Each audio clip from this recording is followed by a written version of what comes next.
Hello friends, welcome back to my channel. I'm Rajesh Pilleda. 2025లో నేను భారతదేశంలోనే అత్యంత పవిత్రమైన 12 జ్యోతిర్లింగాలను విజిట్ చేయాలి అని ప్లాన్ చేస్తున్నాను. ఈ జర్నీలో ఆల్రెడీ శ్రీశైలం జ్యోతిర్లింగం విజిట్ చేశాను అండ్ శ్రీశైలం గురించి, అక్కడ విజిట్ చేయాల్సిన ఇంపార్టెంట్ ప్లేసెస్ గురించి ఫుల్ టూర్ ప్లాన్ కూడా చేశాను. ఒకవేళ చూడకపోయి ఉంటే పైన పిన్ చేసిన వీడియో చూడండి. ఈ 12 జ్యోతిర్లింగాల సిరీస్ ఈ ఇయర్ మొత్తం ఆన్ గోయింగ్ సిరీస్ లాగా ప్లాన్ చేశాను. ఈ వీడియోస్లో నేను ప్రతి జ్యోతిర్లింగంకి వెళ్ళి ఆ ప్లేస్ యొక్క హిస్టరీ, రిచువల్స్, ఇంకా అక్కడ మస్ట్ విజిట్ ప్లేసెస్ ఏంటి అని క్లియర్గా ఎక్స్ప్లెయిన్ చేస్తాను. ఇవి చూసి మీరు మీ ట్రావెల్ ప్లాన్స్ ని ఈజీగా సెట్ చేసుకోవచ్చు. ఈ 12 జ్యోతిర్లింగాల్లో భాగంగా మనం విజిట్ చేయబోతున్న సెకండ్ జ్యోతిర్లింగం కృష్ణేశ్వర జ్యోతిర్లింగం. ఈ కృష్ణేశ్వర్ మన భారతదేశంలోని 12 జ్యోతిర్లింగాల్లో 12వ జ్యోతిర్లింగం అని చెప్తారు. కానీ ఈ జ్యోతిర్లింగాలు ఏ ఆర్డర్ లో అయినా విజిట్ చేయొచ్చు. మనం విజిట్ చేస్తున్న 2వ జ్యోతిర్లింగం ఇది. ఈ వీడియోలో మనం కృష్ణేశ్వర్ ఎక్కడ ఉంది, మన తెలుగు రాష్ట్రాల నుంచి కృష్ణేశ్వర్ ఎలా చేరుకోవాలి, కృష్ణేశ్వర్ జ్యోతిర్లింగం విశిష్టత ఏంటి, అండ్ షిరిడి నుంచి వెళ్లే వాళ్ళు కృష్ణేశ్వర్ కి ఎలా చేరుకోవాలి, ఇంకా ఈ ట్రిప్ కి కావాల్సిన బడ్జెట్ ఎంత, ఇలా చాలా విషయాలు డీటెయిల్డ్ గా తెలుసుకుందాం. కృష్ణేశ్వర్ జ్యోతిర్లింగం మహారాష్ట్ర స్టేట్ లో ఉన్న సంభాజీనగర్ ఆర్ ఔరంగాబాద్ సిటీకి దగ్గరలో ఉంది. మీరు కృష్ణేశ్వర్ వెళ్ళాలి అంటే ఖచ్చితంగా సంభాజీనగర్ కి వచ్చి అక్కడి నుంచి వెళ్ళాలి. ఫస్ట్ అసలు తెలుగు స్టేట్స్ నుంచి కృష్ణేశ్వర్ ఎలా చేరుకోవాలి అని చూద్దాం. కృష్ణేశ్వర్ కి డైరెక్ట్ ట్రైన్స్ అయితే అవైలబుల్ గా ఉండవు. మన తెలుగు స్టేట్స్ నుంచి కృష్ణేశ్వర్ చేరుకోవాలి అంటే ముందుగా ఛత్రపతి సంభాజీనగర్ చేరుకోవాలి. ఛత్రపతి సంభాజీనగర్ ని ఇది వరకు ఔరంగాబాద్ అని పిలిచేవాళ్ళు. సంభాజీనగర్ నుంచి కృష్ణేశ్వర్ 40 కిలోమీటర్ల దూరంలో ఉంటుంది. మీరు సంభాజీనగర్ లో దిగి అక్కడి నుంచి బస్సులో కృష్ణేశ్వర్ చేరుకోవచ్చు. అలాగే ఇక్కడే షేర్డ్ క్యాబ్స్ కూడా దొరుకుతాయి, వాటిలో కూడా కృష్ణేశ్వర్ చేరుకోవచ్చు. నేనైతే మార్నింగ్ 9 గంటల కల్లా సంభాజీనగర్ బస్ స్టాండ్ కి చేరుకున్నాను. ఇదే ఔరంగాబాద్ బస్ స్టాండ్. మనకి ఇక్కడ నుంచి కృష్ణేశ్వర్ కి వెళ్లే బస్సెస్ అయితే ఈజీగా దొరుకుతాయి. ఇక్కడ నుంచి మీరు ఎల్లోరా ఆర్ వేరూల్ వెళ్లే బస్సెస్ ఎక్కాలి.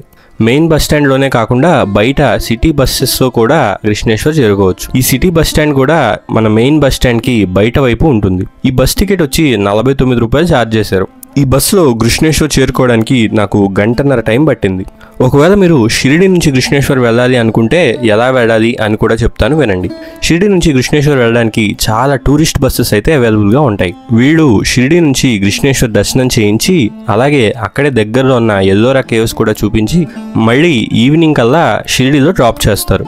వీళ్ళందరూ స్టాండర్డ్గా 350 రూపాయలు పర్ పర్సన్ ఛార్జ్ చేస్తారు. కుదిరితే బార్గెన్ చేయండి ఫర్ 300 రూపీస్. ఈ బుకింగ్ వాళ్ళు షిరిడి టెంపుల్ దగ్గరే కనిపిస్తూ ఉంటారు, వాళ్ళని అడిగి బుక్ చేసుకోండి. అలాగే ఎవరైనా బస్సులో వెళ్ళాలి అనుకుంటే షిరిడి బస్ స్టాండ్కి వెళ్ళి అక్కడ నుంచి సంభాజీనగర్ బస్సు ఎక్కండి అండ్ సంభాజీనగర్ చేరుకొని అక్కడ నుంచి కృష్ణేశ్వర్ వెళ్ళే బస్సు ఎక్కచ్చు. షిరిడి నుంచి సంభాజీనగర్కి బస్ టికెట్ కాస్ట్ 220 రూపాయలు. అలాగే సంభాజీనగర్ నుంచి కృష్ణేశ్వర్ బస్ కాస్ట్ 49 రూపాయలు. నేను కృష్ణేశ్వర్ రీచ్ అయ్యేసరికి 1.5 గంట టైం అయితే పట్టింది.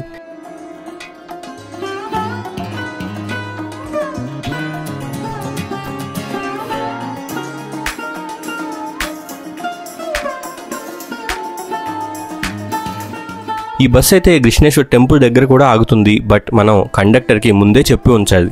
ఫైనల్గా కృష్ణేశ్వర్ ఆలయంకి చేరుకున్నాం. రండి స్వామివారి దర్శనం చేసుకుందాం. ఇక్కడ మీకు పూజ సామాన్లు అండ్ ప్రసాదాలు తీసుకోవడానికి చాలా షాప్స్ కనిపిస్తాయి. ఇది ఆలయం ఎంట్రన్స్ అనమాట. చూసారా ఎంతమంది జనాలు ఉన్నారో. ఆలయంలోకి మొబైల్స్ ఎలో చేయరు అని అందరూ చెప్తారు, కానీ మొబైల్స్ అయితే ఎలో చేస్తున్నారు. వాళ్ళే తీసుకెళ్ళండి పర్వాలేదు అని చెప్పి లోపలికి పంపించారు. ఎందుకంటే ఇక్కడ టెంపుల్ వాళ్ళ అఫీషియల్ మొబైల్ లాకర్స్ అయితే లేవు. బయట ఉండే షాప్ వాళ్ళే మొబైల్ లాకర్స్ ఆపరేట్ చేస్తున్నారు. మీరు పెట్టాలి అనుకుంటే బయట పెట్టి వెళ్ళొచ్చు.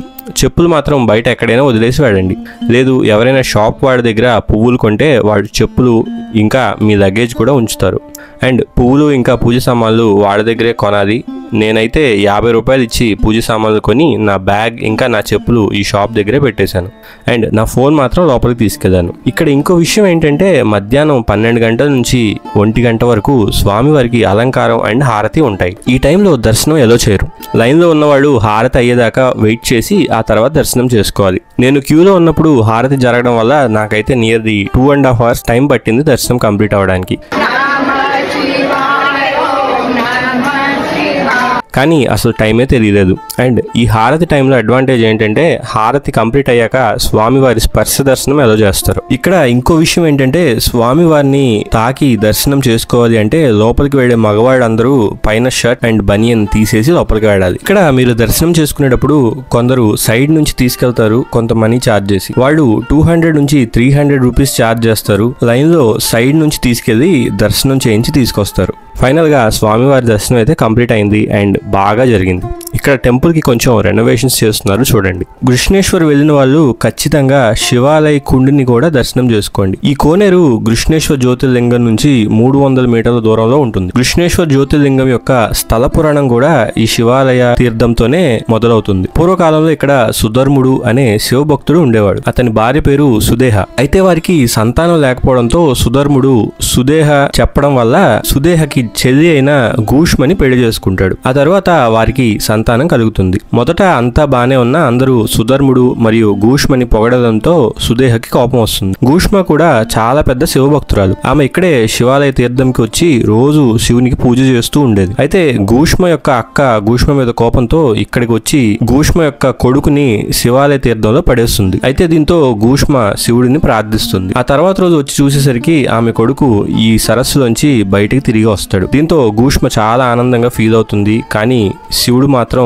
గూష్మ యొక్క అక్క మీద చాలా కోపంగా ఉంటాడు. కానీ తన అక్కని క్షమించి ఆ మహాశివుడిని ఇక్కడే వెలిసేలా కోరుకుంటుంది గూష్మ. అందుకే ఇక్కడ శివ భగవానుడు గుష్మేశ్వర్ రూపంలో స్వయంభూగా వెలిచాడు. అందుకే ఈ క్షేత్రాన్ని కృష్ణేశ్వర్ అనే కాకుండా కొందరు గూష్మేశ్వర్ అని కూడా పిలుస్తారు. కాలక్రమేణా ఆ పేరు కృష్ణేశ్వర్ అని మారింది. ఈ ఆలయంని 13వ శతాబ్దంలో ఢిల్లీ సుల్తాన్లు ధ్వంసం చేశారు. ఆ టైంలో శివాజీ గారి గ్రాండ్ ఫాదర్ అయిన మాలోజీ భోస్లే గారు దీన్ని మళ్ళీ బిల్డ్ చేశారు. అలాగే మొఘల్స్ కూడా ఈ టెంపుల్ ని మల్టిపుల్ టైమ్స్ ధ్వంసం చేశారు.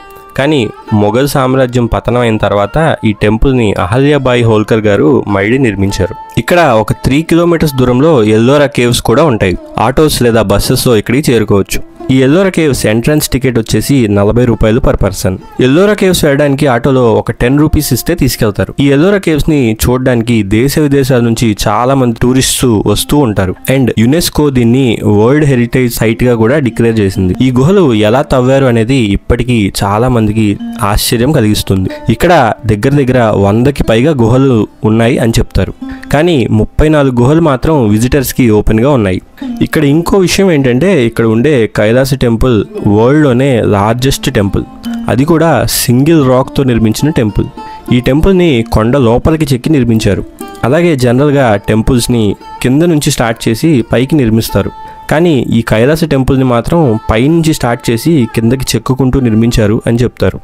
ఇక్కడ ఉండే కైలాస టెంపుల్ ఒక అంతు చిక్కని రహస్యం అని చెప్పొచ్చు. భూమి లోపలికి తవ్వి దీన్ని నిర్మించారు. లైఫ్ లో ఒక్కసారైనా విజిట్ చేయాలి ఇక్కడ. నేను ప్రీవియస్ గా వచ్చినప్పుడు ఇది విజిట్ చేశాను. సో ఈసారికి ఇది విజిట్ చేయలేదు. ఇక్కడ నుంచి మళ్ళీ ఔరంగాబాద్ వెళ్ళడానికి బస్సెస్ అండ్ షేర్డ్ వెహికల్స్ దొరుకుతాయి. నాకైతే ఔరంగాబాద్ దాకా ఒక షేర్డ్ వ్యాన్ దొరికింది. అతను 70 రూపాయలు ఛార్జ్ చేశాడు. ఔరంగాబాద్ బస్ స్టాండ్ చేరుకున్న తర్వాత అక్కడి నుంచి మీ ప్లేసెస్కి ట్రైన్లో చేరుకోవచ్చు. ఇంతటితో మన కృష్ణేశ్వర్ యాత్ర కంప్లీట్ అయింది. ఒకవేళ మీకు ఏదైనా డౌట్ ఉంటే కింద కామెంట్ చేయండి, ఖచ్చితంగా రిప్లై ఇస్తాను. మీకు గనక మా వీడియో నచ్చితే లైక్ చేసి మా ఛానల్ని సబ్స్క్రైబ్ చేసుకోండి. Thank you so much for watching our video.